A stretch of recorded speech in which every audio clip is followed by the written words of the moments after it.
Assalamualaikum warahmatullahi wabarakatuh. Perkenalkan, nama saya Wulandari dengan NPM 226910449. Saya berasal dari kelas 6E, program studi pendidikan guru sekolah dasar. Tempat tinggal saya sendiri yaitu berada di Rokan Hilir dan suku saya adalah suku Jawa. Pembuatan video ini bertujuan untuk memenuhi tugas mata kuliah pendidikan multikultural dengan tema tradisi atau kebiasaan yang terdapat di tempat tinggalku. Dengan dosen pengampu mata kuliah pendidikan multikultural itu sendiri yaitu dosen Nurul Fauzia SPD MPD. Kebiasaan yang terdapat di tempat tinggal saya yaitu sebuah kebiasaan yang dilakukan setiap setahun sekali, yaitu memasak makanan untuk acara perpisahan sekolah yang diminta langsung oleh kepala sekolah yang bertempat tinggal tidak jauh dari rumah saya, yang dibantu pula oleh para tetangga yang ada di sana. Baiklah, langsung saja.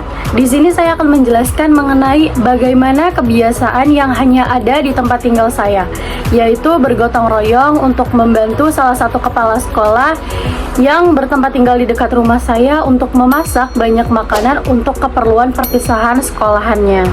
Jadi, setiap tahun sekolahan pasti akan mengadakan yang namanya perpisahan siswa-siswi kelas akhir.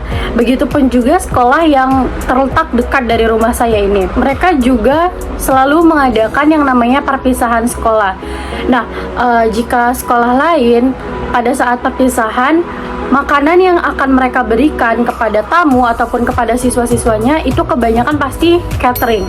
Tapi berbeda dengan sekolah ini tuh lebih memilih untuk membuat makanannya sendiri dengan dibantu oleh para tetangga yang ada di dekat rumahnya.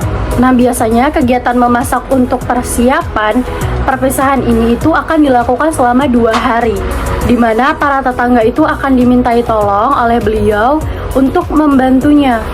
Bukan tanpa alasan, kenapa kepala sekolah ini tuh lebih memilih untuk memasak makanan untuk perpisahannya itu sendiri.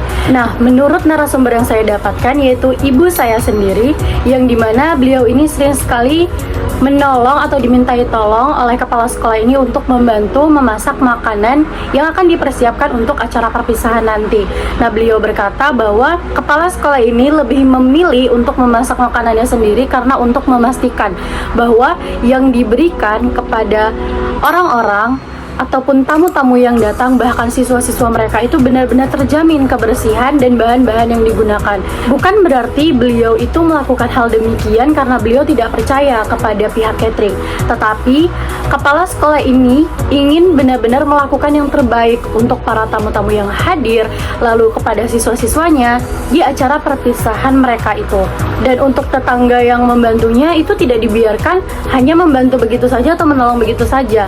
Beliau akan memberikan yang terbaik juga untuk para tetangga yang sudah membantunya dengan memberikan makan siang dan juga memberikan upah sebesar 100.000 untuk berterima kasih atas bantuan yang telah diberikan oleh para tetangganya. Jadi terlihat jelas sekali ya bahwa kebersamaan dan kesadaran tinggi kepala sekolah itu benar-benar sangat baik.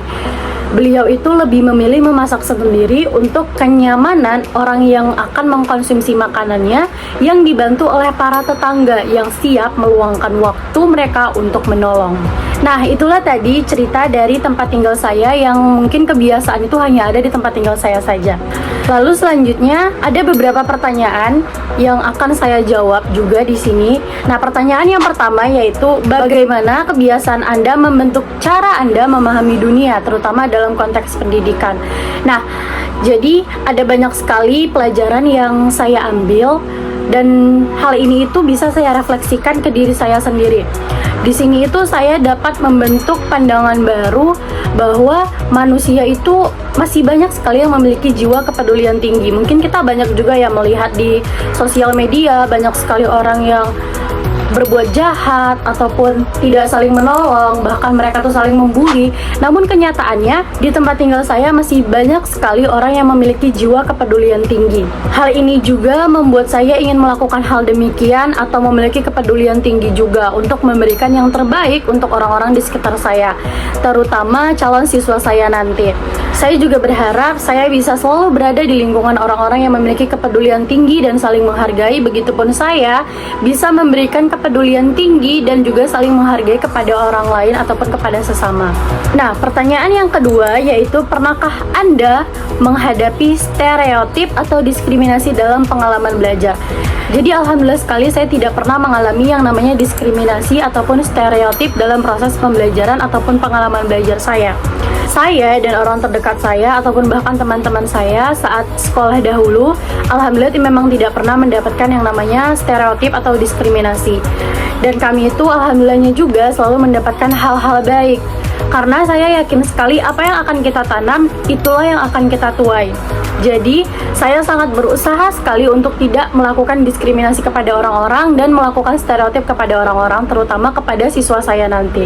Nah, untuk pertanyaan yang terakhir atau pertanyaan yang ketiga, pelajaran apa yang Anda ambil dari pengalaman tersebut untuk menjadi guru yang inklusif dan peka budaya?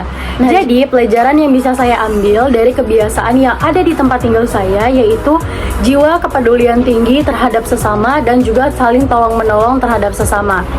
Jadi hal ini itu akan saya usahakan untuk menerapkannya kepada siswa saya kelak. Ketika kelak saya sudah menjadi seorang guru, saya ingin sekali mengajari siswa saya atau anak didik saya nanti itu untuk memiliki jiwa kepedulian yang tinggi pula. Dan mereka itu bisa saling menghargai sesama, bahkan selalu menolong orang-orang yang membutuhkan bantuan kita. Saya ingin sekali mengajari peserta didik saya untuk saling bertoleransi dengan perbedaan yang ada dan menerima semua hal baik dan buruk dalam hidup ini. Karena kita sudah tahu sekali bahwa hidup itu sangat menyakitkan.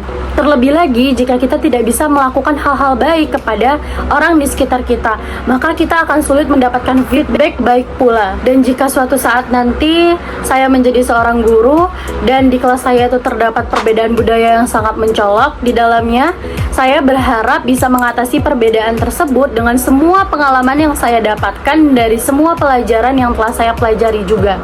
Semoga hal-hal baik selalu ada di sekitar kita dan Allah Subhanahu wa Ta'ala akan selalu memberikan perlindungan kepada kita semua. Sekian dari cerita tentang kebiasaan yang ada di tempat tinggal saya, dan saya selipkan sedikit refleksi pribadi dan visi misi saya. Semoga cerita ini dapat memberikan ilmu dan pengetahuan kepada teman-teman semua yang menonton dan juga ibu dosen yang telah memberikan tugas ini.